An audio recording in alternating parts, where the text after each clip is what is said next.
अबू बकर है। डे 16 में class 10 mathematics में 2.6 पर बात करने जा रहे हैं। आज हम जिस चीज़ पर डिस्कस करेंगे वो जी है सिंथेटिक डिवीजन।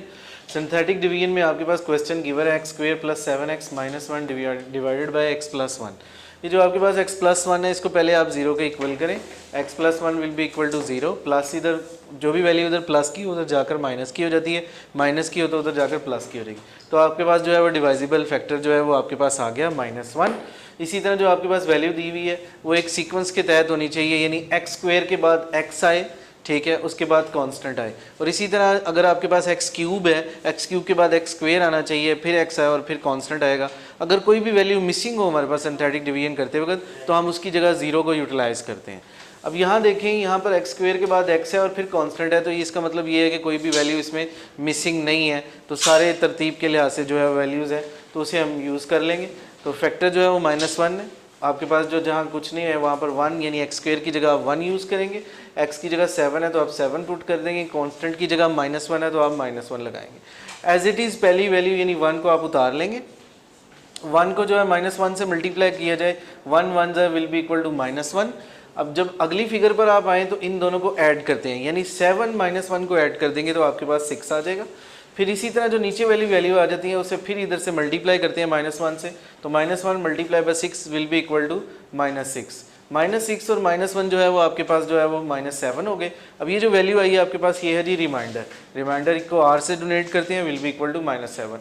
और ये जो आपके पास दो वैल्यूज़ बची हैं, अगर यहाँ पर दो तो एक वैल्यू जो है वो x को बिलोंग करती है और दूसरा कांस्टेंट होता है, और अगर 3 आ जाए इधर तो एक x² को बिलोंग करती है, एक x को बिलोंग करती है और एक कांस्टेंट। यानी ये जो वैल्यूज़ हैं ये कोशेंट है, Q(x) से जाहिर करते हैं, Q(x) is equal to x + 6, ये इसका आंसर है।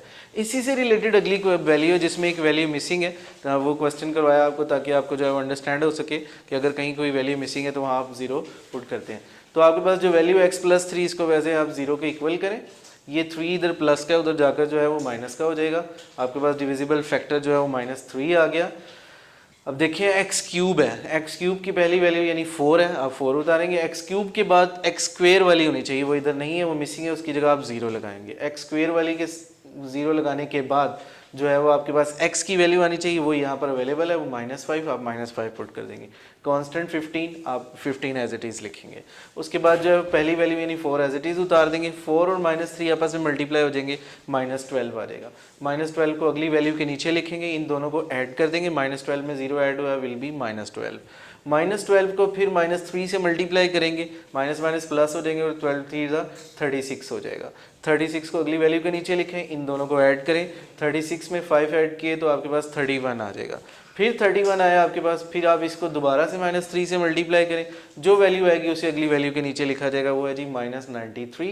-93 में से 15 माइनस हो गए तो -78 आपके पास आ गया। -78 जो है वो आपके पास रिमाइंडर है। अब आप जैसा कि मैंने लास्ट क्वेश्चन में जिक्र किया था, वहाँ 3 वैल्यू होंगी, तो एक x² को बिलोंग करेगी, एक x को बिलोंग करेगी और तीसरी जो है वो कांस्टेंट होगी। तो आपके पास जो 4 है वो x² को बिलोंग कर रहा है और जो -12 है वो x को, और 31 जो है वो कांस्टेंट है। तो Q(x) आपके पास आ गया 4x² - 12x + 31, और रिमाइंडर आपके पास -78 आ गया। ये आपका आंसर।